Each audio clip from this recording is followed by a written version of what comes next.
bem, até agora nós temos visto as oscilações, né? E as oscilações eram tais que eu dava uma condição inicial, um pêndulo, por exemplo, eu dou uma amplitude, solto, ele fica oscilando eternamente com aquelas condições que eu impus ao sistema. E nós aprendemos a determinar essa frequência de oscilação dependendo das características físicas do sistema, bem como vimos qual é a solução. Uma solução oscilatória no tempo, que obviamente tem aí uma amplitude e uma fase a ser determinada pelas condições de contorno. Mas nem sempre as oscilações obedecem isso. Muitas vezes existe um agente externo forçando ou existe até um meio removendo energia do sistema, de tal maneira que as oscilações, elas às vezes são forçadas, às vezes são amortecidas e às vezes são os dois, forçadas e amortecidas ao mesmo tempo. Toda vez que o sistema recebe energia constantemente, nós chamamos de oscilações forçadas. Toda vez que o sistema perde energia, nós chamamos de oscilação amortecida. E hoje nós vamos ver um resumo disso, tá certo? Para que as pessoas vão entendendo como que é essa parte das oscilações. Muito bem, a primeira que nós vamos ver são as oscilações amortecidas. O amortecimento vem pela existência de um elemento capaz de remover energia. Então, nós vimos o sistema massa-mola como um sistema tradicional de oscilação, mas imagine que essa oscilação esteja acontecendo dentro de um líquido. Então, normalmente a gente gosta de representar essa situação como sendo a mola, o elemento elástico, a massa e tudo isso dentro de um reservatório que agora vai ter um líquido, tá certo?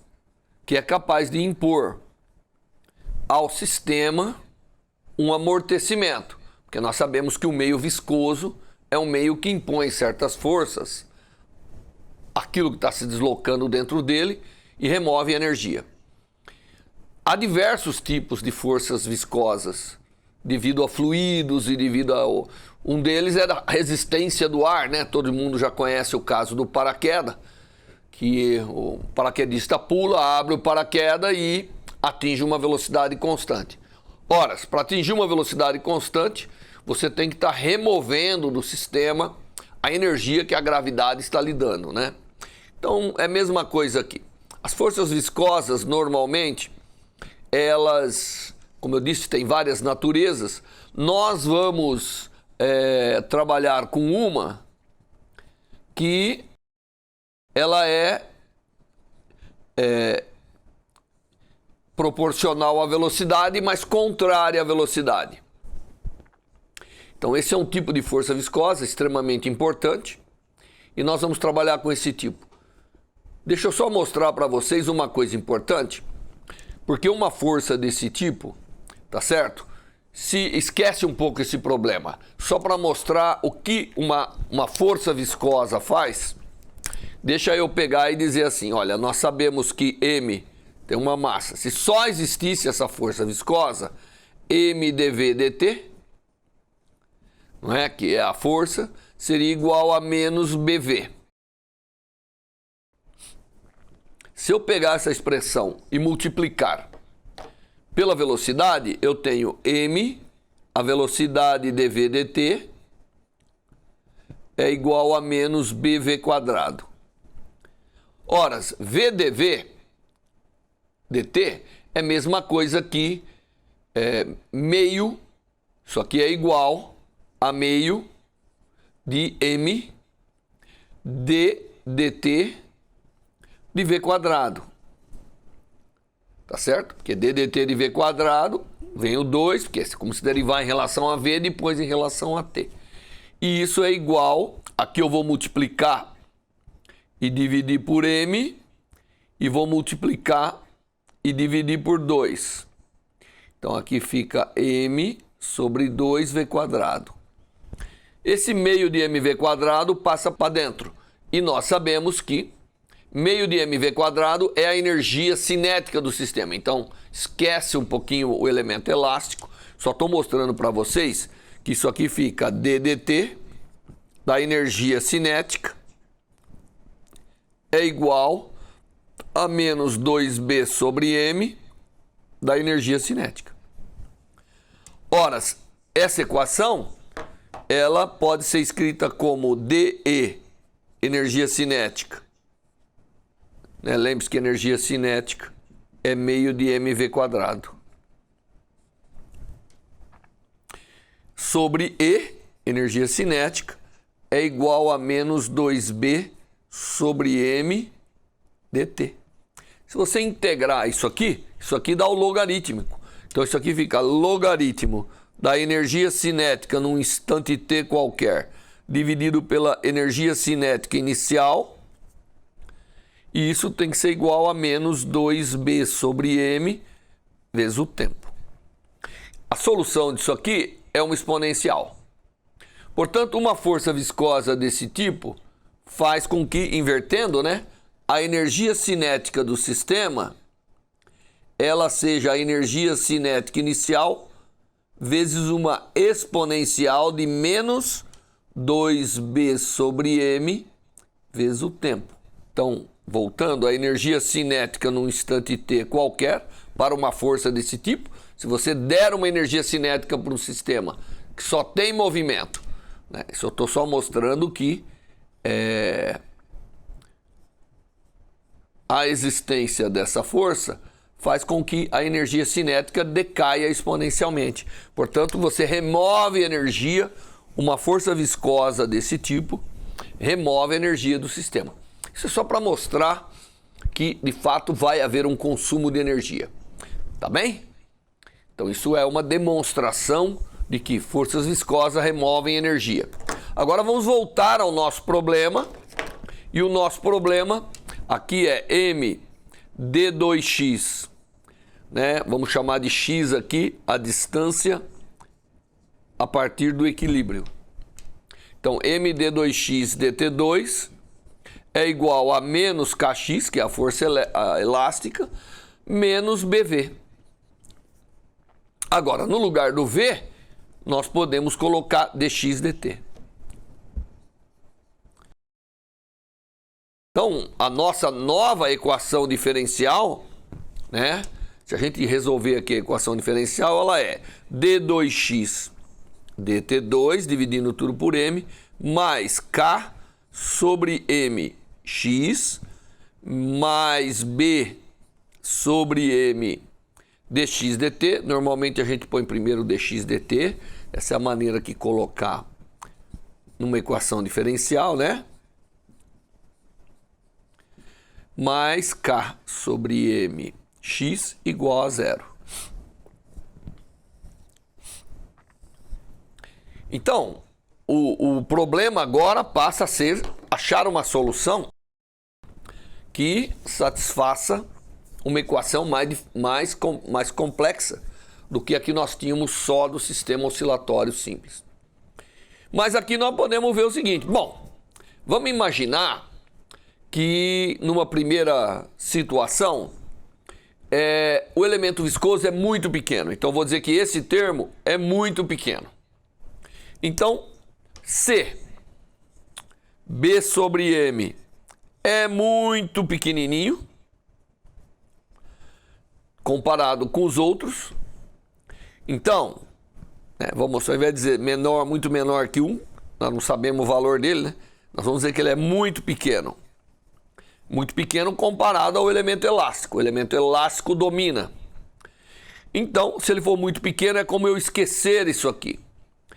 Aí a solução nós já sabemos que é um x igual a um x0 cosseno de um ômega t mais um delta. Onde esse ômega é dado pela raiz quadrada de k sobre m. Nós já resolvemos isso. Por outro lado, se k sobre m é muito pequeno, nós acabamos de ver a solução, e a solução é do tipo um x é igual a uma amplitude vezes um E elevado a menos B sobre 2mt, porque vai seguir a mesma dependência temporal da energia. Tá certo? Então, são os limites que a gente viu. Portanto, quando você tem os dois juntos, é uma combinação disso. Obviamente que a presença da dissipação altera a frequência. Então, esse ômega aqui não mais necessariamente tem que ser raiz quadrada de K sobre M. Mas a solução dessa equação, nesses limites, ela pode ser escrita da seguinte maneira. Então, expliquei aqui o que é que nós vamos fazer. E a solução é uma solução interessante porque ela é um x igual a um x0 e elevado a menos b sobre 2m de t, tá certo? Cosseno de um ômega linha, só para não confundir com um ômega, mais um delta.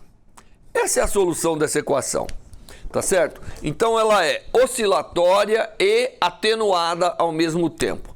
Isso é o que a gente chama de uma solução que oscila ao mesmo tempo que decai a amplitude, porque o elemento viscoso está removendo energia.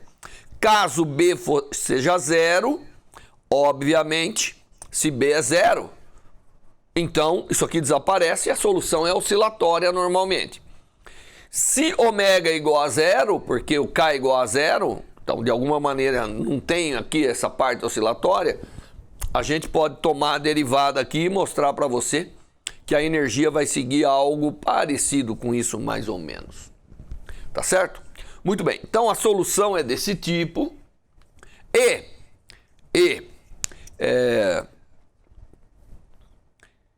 Se você substituir nessa equação, você pode tirar...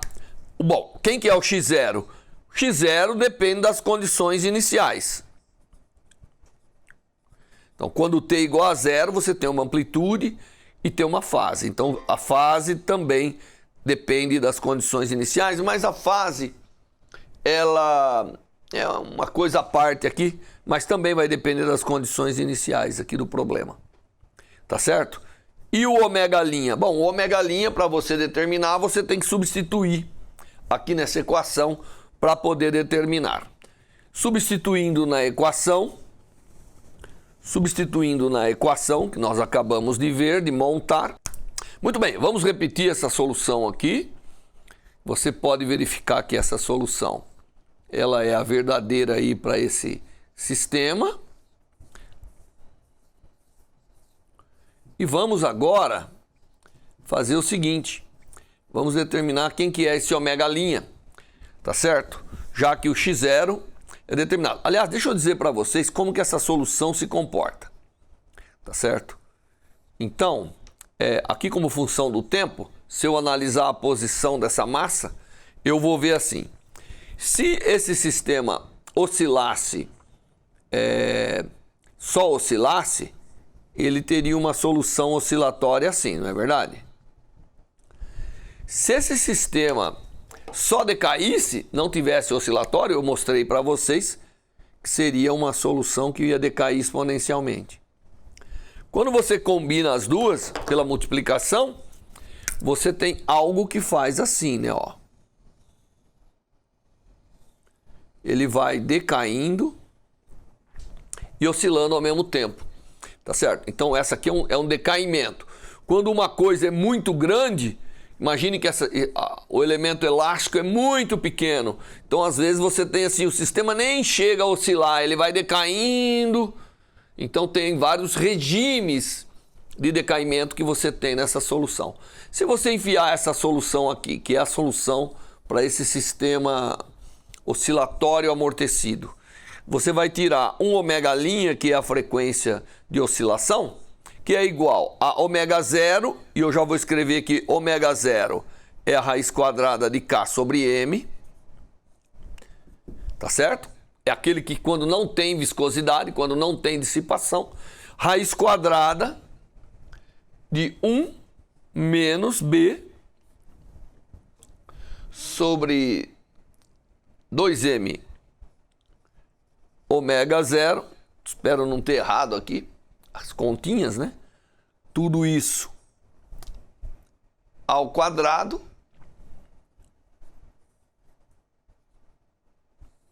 portanto, você vê que ômega zero é corrigido, né, pela presença da atenuação, da viscosidade, tá certo? Então, essa é a solução para o sistema amortecido. Então, é uma oscilação que você dá uma amplitude, aqui é x0, e agora ele vai oscilar e vai depender. Obviamente que quando isso aqui desaparece, você acaba tendo aí uma solução que volta a ser a solução oscilatória. Bom, terminando essa parte da oscilação amortecida, na próxima aula nós vamos ver a oscilação forçada. Até lá!